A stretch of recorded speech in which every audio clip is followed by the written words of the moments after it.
So what do dentists call their x-rays? Toothpicks. Toothpicks. Perfect.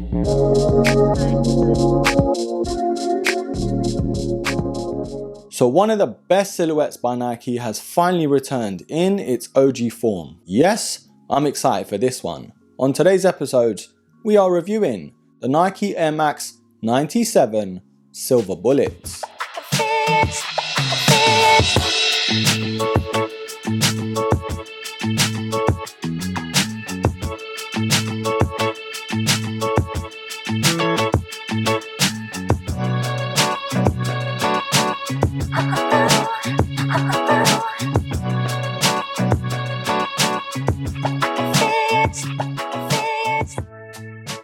So the Air Max 97 is one of the best silhouettes Nike have offered over the years. Of course, debuting way back in 1997, it has never lost its touch. Its original design being inspired by, of course, the silver bullet train and the trickle effect from the raindrops on it. And the inclusion of the 3M material was inspired by those mountain bikes way back in the 90s. And we've had so many different colorways to the 97 and so many different collabs as well. But in my opinion, nothing beats the OG. This sensational silver bullet colorway cannot be beaten, in my opinion. And I'm not even too sure if this colorway could work as well on any other silhouette, but to the 97, it just looks too good. Therefore in the same bracket as the 95 neon green and the 90 infrared and even the Air Max 1 red and blue. And I'm not too sure if it's just nostalgia, but those colorways are the OGs in the game. Who knows where the game would be without some of these colorways on some of these silhouettes. But of course, back to the Air Max 97, it's the 25th anniversary to this shoe. And the last time we had this silver bullet retro was way back in 2017, and that was of course for the 20th anniversary. But the times we're living in, this is by far the most expensive Air Max 97 silver bullet that we've had.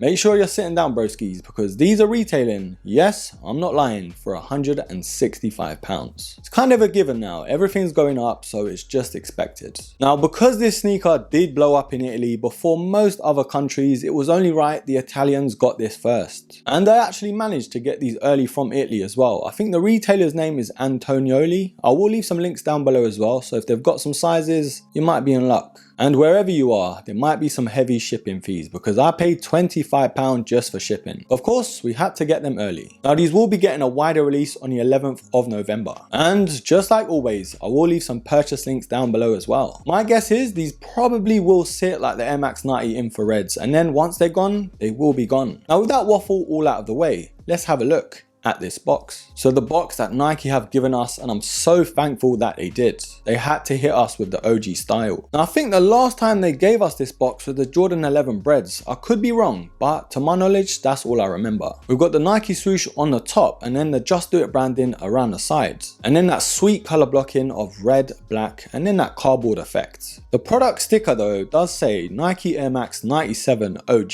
and the official colorway is metallic silver and university red. Right, to one of the most controversial parts to the Air Max 97. It is indeed the sizing. I can't lie, just like the Air Max Plus aka TN, this is one of the most frustrating things about the shoe. For myself personally, I've kind of gotten over that frustration and learned to love the shoe for what it is. So many people, including myself, have moaned over the years how narrow the shoe is. And I've got narrow feet, so that says it all. But if you do have wide feet, I would say go half a size up. The problem is you don't want them too long, and this sneaker is more lengthy than it is wide. And even for myself, I wouldn't go half a size up because of the length. But the narrow fit is defo something you have to think about. But more than likely, once you've worn them in, they are all good to go. But just bear in mind, they do need breaking in. But short story long, I went true to size. Now this 2022 edition, it's about time we take an up close and personal look to see what's new and to see what's different. Now we defo have to start off with the 3M on this shoe. It's such an amazing look to it. Of course we've got that wavy look to the panels of the 3M, but where the mudguard does actually sit, it's got that sort of shimmer to it. It looks kind of like Nike have sort of glossed this sneaker with glitter and then at the same time made it 3M, so that is so cool. Now for me personally, things like 3M, glow in the dark and that sort of thing, I'm always here for it. So that is defo one of the main reasons why I love the 97 so much. But But of course, other than the silver upper to this silhouette, we do have hints of white in there too. And then on both the medial and lateral side, we have those red accents to the Nike swoosh. Now moving on to the laces here, and the 97 is well known for that hidden lacing system, where those lace hoops are very much hidden, so it's all laces that you can see. And it defo adds to that futuristic vibe that Nike were going for. Even way back in 1997, it looked way ahead of its time. Now they do come with these silver laces, and on the tongue it is made of mesh with the 3 end panels to the lace stays. And then again we've got that Nike swoosh embroidered in reds on top of this nubuck black panel. We've also got that small pull tab in black, and then on the sock liner itself is in black too. It's never been the most padded or most comfiest, but it just works. Now the insole here again is in black with the metallic Nike swoosh towards the back here. Now the Air Max iconic pull tab to the 97 does return here in that color blocking of black, red and silver.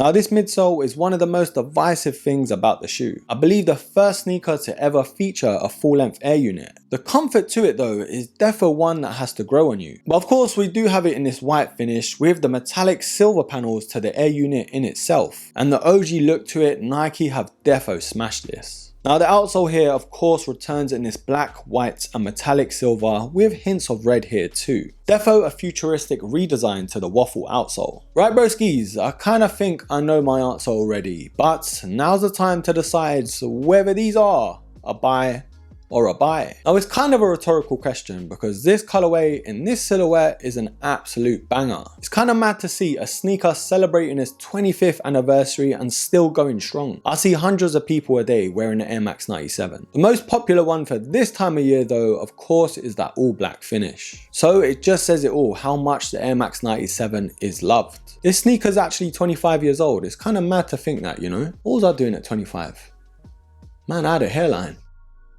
Wow, 25 eh? But this silhouette is one of the OGs in the game. Without this, I don't think a lot of sneakers would even exist. Don't get me wrong, there are some things you might have to take on the chin, like the sizing and of course the fit as well. Once you've broken them in and you work around it and find your actual size and fit, then you can't really complain. Of course, that's just my opinion. I absolutely love this colorway. I absolutely love this shoe. I am indeed going to give the Air Max 97 Silver Bullet an absolute buy.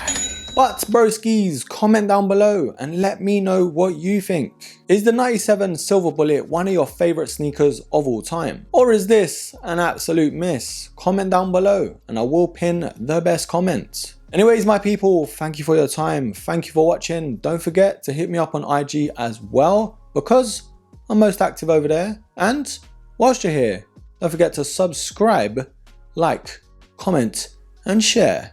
And till the next episode, take care.